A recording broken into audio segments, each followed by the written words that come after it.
Bienvenue dans le débat de France 24. C'est la suite logique de l'entrée en campagne de Manuel Valls. Un changement de Premier ministre ici en France. Bernard Cazeneuve fait son entrée à Matignon avec pour lui succéder au ministère de l'Intérieur Bruno Le Roux, jusque-là président du groupe socialiste à l'Assemblée. C'est l'unique entrée dans ce gouvernement où par ailleurs le valsiste Jean-Marie Le Guen troque son poste de secrétaire d'État chargé des relations avec le Parlement avec André Valigny, jusque-là en charge du développement et de la francophonie. En campagne ou au gouvernement, où va la gauche? On en débat avec vous, Hugues Fourage. Bonjour, vous êtes député socialiste de Vendée, membre de la Commission des lois. Face à vous, pour vous répondre, Sébastien Huyghe, député à Les Républicains du Nord, membre également de la Commission des lois. Vous êtes vice-président de la région Hauts-de-France, présidée par Xavier Bertrand. Hugues Fourage, Bernard Cazeneuve avait déjà, et d'ailleurs il l'a rappelé, succédé à Manuel Valls, place Beauvau, c'était il y a 2 ans et demi. C'était le bon choix pour lui succéder à nouveau, cette fois à Matignon?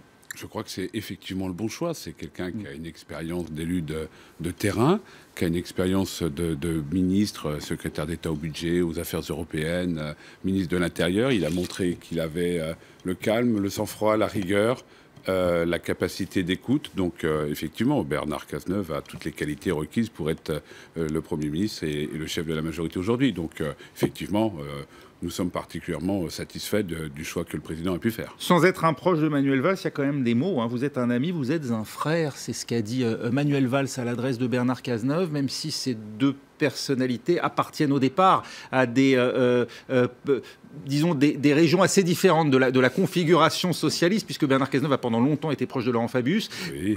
Il y a aujourd'hui vraiment une proximité. On peut dire que, d'une certaine manière, Manuel Valls laisse Matignon à un homme de confiance. Oui, je pense que... Mais un homme de confiance qui a la confiance aussi du groupe majoritaire, qui a la confiance du président de la République. Donc, bon, ils peuvent avoir des personnalités différentes, mais ça n'empêche pas l'amitié. Justement, et je trouve que c'est relativement remarquable en politique de pouvoir le dire.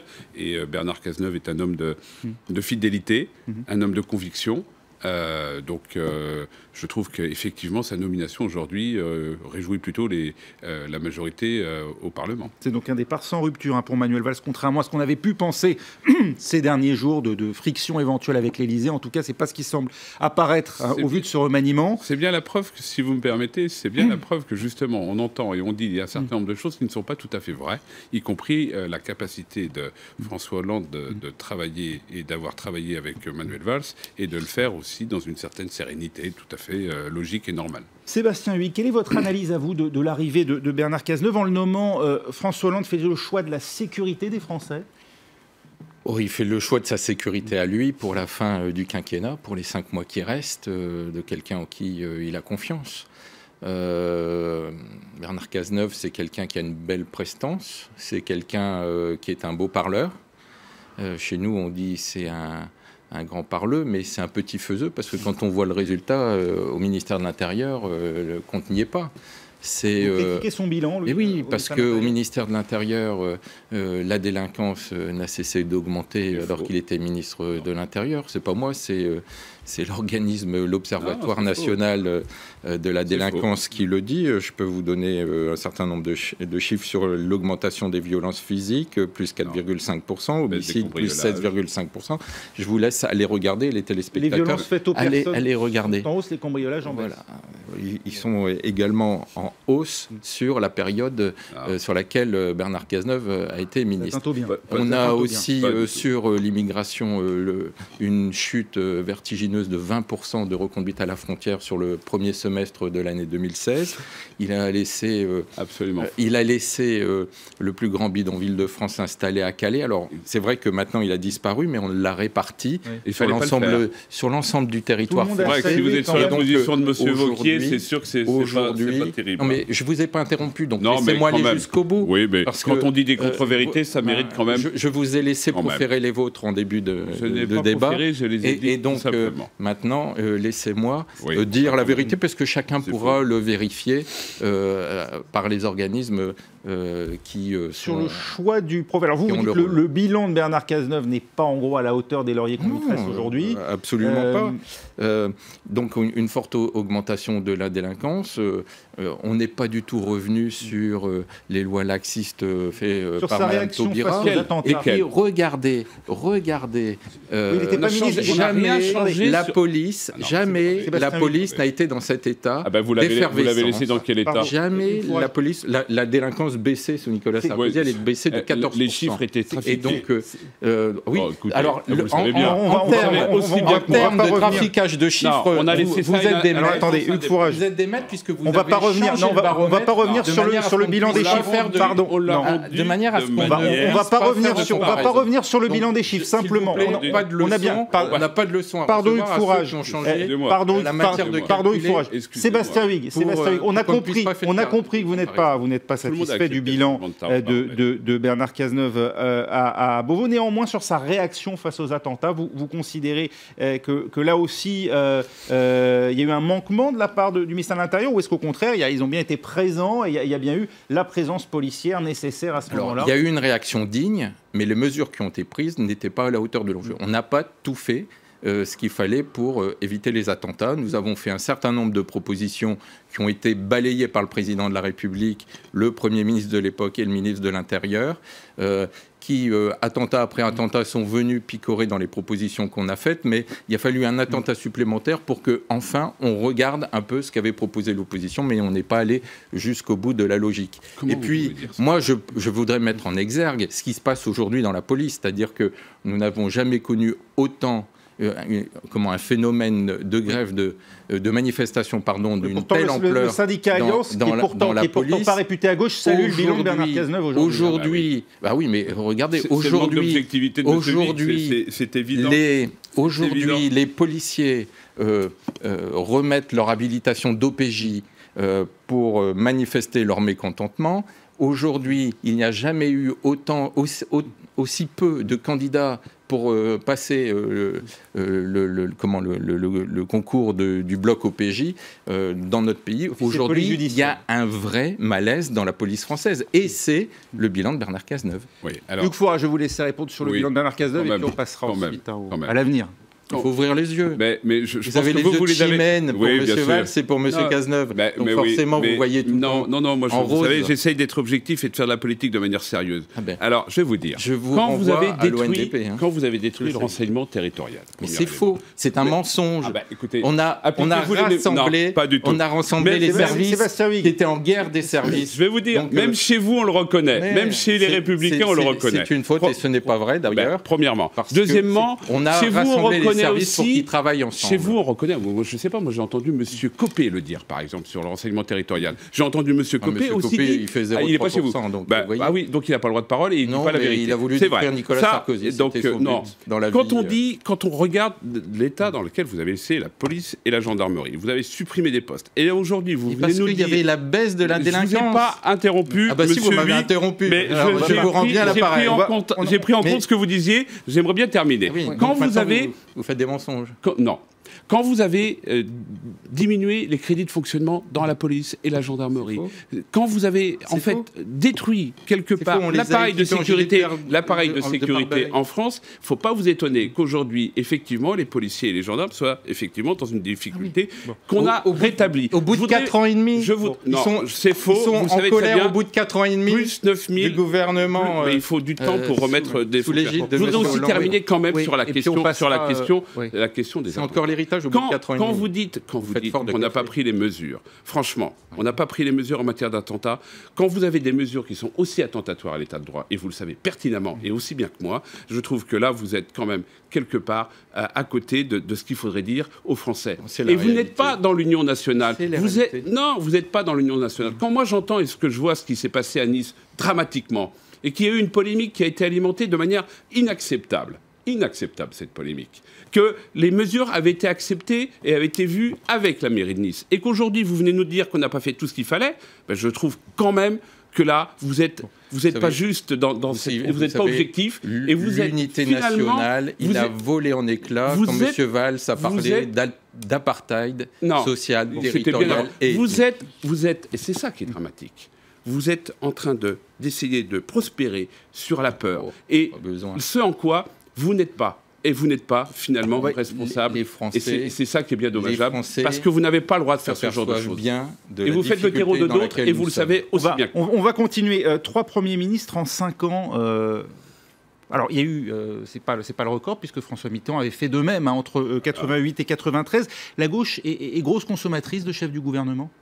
Non, mais vous écoutez, moi j'ai vu dans d'autres gouvernements, sous d'autres présidents, des premiers ministres. Je crois que sous Pompidou, il y en avait eu quelques-uns aussi, à mon avis, hein, autant que je me souvienne. Je suis jeune. Deux ou trois. Deux. Sous De Gaulle, effectivement. Il y avait 3, mais il y avait 7 ans. Oui, mais on n'était pas sur les mêmes sur Pompidou, on n'était même pas arrivé aux 5 ans. Donc je veux dire, je crois que ce genre de comparaison, je vais vous dire. Ça sert à rien, ça serait strictement à rien. On pourrait trouver les chiffres et ainsi de suite, et voir qu'effectivement, sous Pompidou, il y en avait au moins 2, 3, même de mémoire, pratiquement. Donc, c'est pas ça, c'est le contexte, c'est la façon de faire. Écoutez, on n'aurait pas changé de Premier ministre, le président de la République n'aurait pas changé de Premier ministre en 2014. On aurait dit, il n'a pas entendu le message des Français. Là, c'est un changement de Premier ministre. C'est pas tout à fait la même logique.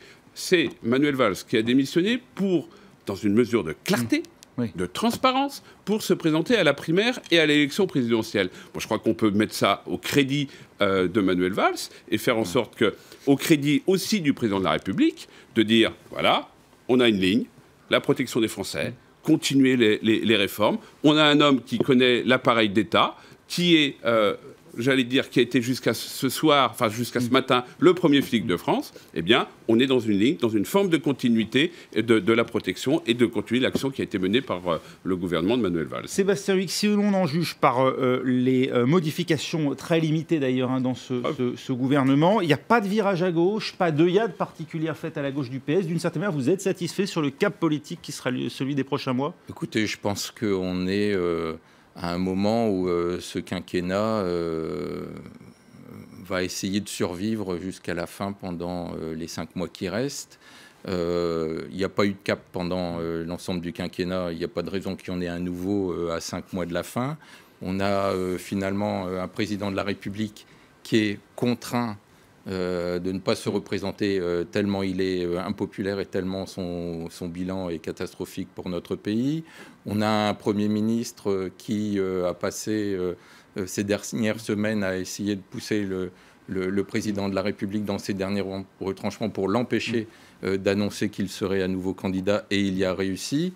Et puis on a aujourd'hui une gauche qui est en lambeaux parce que, faut s'en souvenir aujourd'hui, que Manuel Valls, Premier ministre, a été la fracturation de la gauche, avec 3 ministres qui ont démissionné, M. Montebourg, M. Hamon et Mme Filippetti. On a eu plus d'une trentaine de députés frondeurs. On a eu l'utilisation pour la loi Macron. Je vais vous laisser répondre du 49.3 et pour la loi travail. Sur on a même les députés socialistes qui ont été à 2 voix de pouvoir faire une motion de censure du gouvernement. C'est vous dire l'état dans lequel est le gouvernement. Manuel Valls, candidat, est-ce que d'une certaine manière vous ne saluez pas cette possibilité de clarification de la ligne du Parti socialiste, de pouvoir enfin trancher le débat une fois pour toutes avec un ex-premier ministre qui jusqu'à présent incarnait plutôt une ligne plutôt en faveur un virage en faveur de la sécurité et de la politique de l'offre, la politique des entreprises. Est-ce que ça,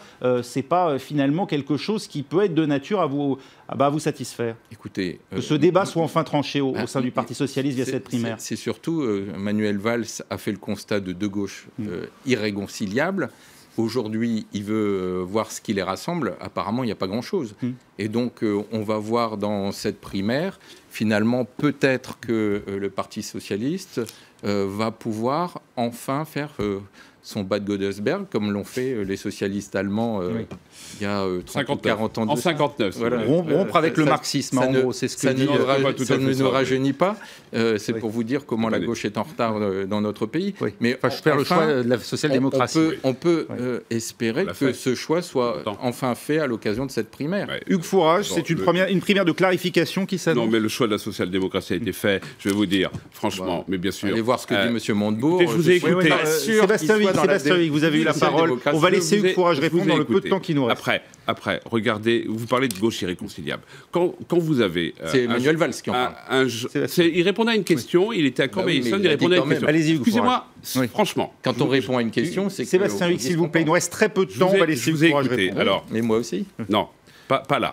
Donc, il répond à une question, premier élément. Deuxième élément, la question, il répond par rapport à ce que disait Jean-Luc Mélenchon, qui disait que François Hollande était pire que Nicolas Sarkozy. Eh bien là, oui, effectivement, il y a quelque chose qui n'est pas logique et qui n'est pas acceptable. C'est pas par rapport au sein du PS et ainsi de suite. Sur la question du 49.3, vous savez, tous les premiers ministres ont très souvent utilisé le 49.3. Le 49.3, finalement... Nicolas Sarkozy. Oui, mais avant... Pendant 5 ans... Il nous reste très peu de temps. Les dernières secondes. Juste pour vous dire. Hugues Fourage. Manuel Valls est en capacité de rassembler, vous allez le voir, très, très prochainement. Il a cette volonté de proposer au pays, parce qu'on peut parler du bilan, mais le bilan, on l'assume. Et les mesures, les Français, si vous les regardez une par une, eh bien, il les accepte, il les trouve même plutôt bien. Donc vous verrez. Et puis derrière, eh bien, il va proposer aux Français, et c'est ça le but du jeu, c'est ça l'élection présidentielle, proposer un projet pour la France, donner un sens à l'action publique et continuer finalement l'œuvre de redressement du pays. Parce que quand vous nous l'avez laissé en 2012, il y avait des déficits sociaux, il y avait des déficits de l'État. Et aujourd'hui, on est en train de les résorber et on commence à voir les premiers résultats. On en reste là. Merci Sébastien Huyghe. Non, pas du tout. Merci Hugues Fourage. C'est la fin de ce débat. Merci beaucoup d'avoir été avec nous pour cette entrée en campagne donc de Manuel Valls et l'arrivée de ce nouveau Premier ministre Bernard Cazeneuve à Matignon. Restez avec nous tout de suite, un nouveau journal sur France 24.